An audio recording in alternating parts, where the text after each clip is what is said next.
ராமர் எவ்வாறு இந்த உலகத்தை விட்டு பிரிந்தார்? அனைவருக்கும் ராமநவமி ஏன் கொண்டாடப்படுகிறது என்பதை எல்லோரும் அறிவார்கள். ஆனால் ராமர் எவ்வாறு உலகத்தை விட்டு பிரிந்தார்? ஹனுமானை ஏன் மாயமானார்? ஹனுமான் இப்போது எங்கு உள்ளார் என்பவை பலருக்கு தெரியாது.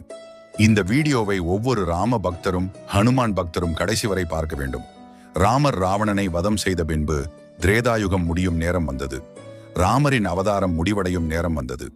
அப்போது சிவபெருமான் மற்றும் பிரம்மா யமனை அழைத்து, ராமரிடம் செல், அவரின் அவதாரம் நிறைவு செய்ய வேண்டும் என அறிவுறுத்தினர்.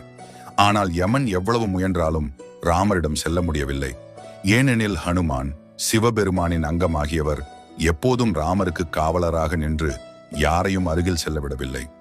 ஒரு நாள் சிவபெருமான் ராமரின் கனவில் வந்து கூறினார், ராமா, உன் அவதாரம் நிறைவு செய்ய வேண்டிய நேரம் வந்துவிட்டது.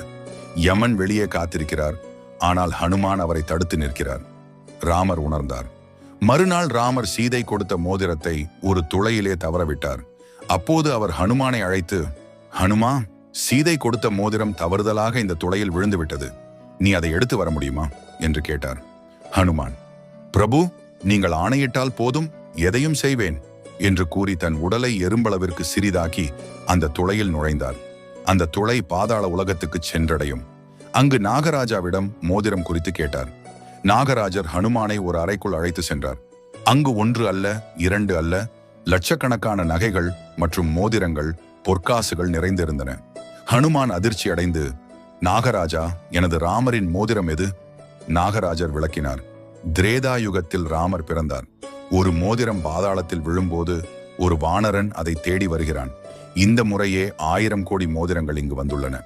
ஹனுமான் குழப்பமடைந்து தெளிவானார். அவர் உணர்ந்தார், ராமர் இப்போது உலகத்தை விட்டு போகப் போகிறார். அவன் மோதிரம் கண்டுபிடித்தவுடன் அயோத்திக்கு பறந்து வந்தார். ஆனால் ராமர் எங்கு தேடியும் காணவில்லை. சரையு நதிக்கரையில் ராமர் ஜலசமாதி எடுத்தார். ஹனுமான் கத்திக்கொண்டு பாய்ந்து வந்த போது ராமர் விஷ்ணுவாகி மறைந்து விட்டார். ஹனுமானின் துயரத்தை பார்த்து விஷ்ணு தோன்றி கூறினார், ஹனுமா, இது உன் தவறு அல்ல, இது நிகழ வேண்டிய நிகழ்வு. நீ இந்த பூமியில் தர்மத்தை காப்பாற்ற வேண்டும். நீ எப்போதும் சிரஞ்சீவி. யாரும் ராமநாமம் ஜபித்தால் நீ அவர்களை காப்பாய் என்று கூறினார்.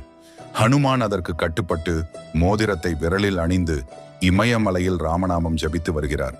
இன்றும் ஹனுமான் ராமநாமம் ஜபிக்கும் ஒவ்வொருவரையும் அருள் செய்து வருகிறார் இன்று நம்பப்படுகிறது. இதுதான் ராமரும் உலகத்தை விட்டும் ஹனுமன் மாயமான பின்னணி கதை. ராமரை நேசிப்பவர்கள் அனைவரும் ஜெய் ஸ்ரீ ராம் என்று கருத்தில் பதிவிடுங்கள்.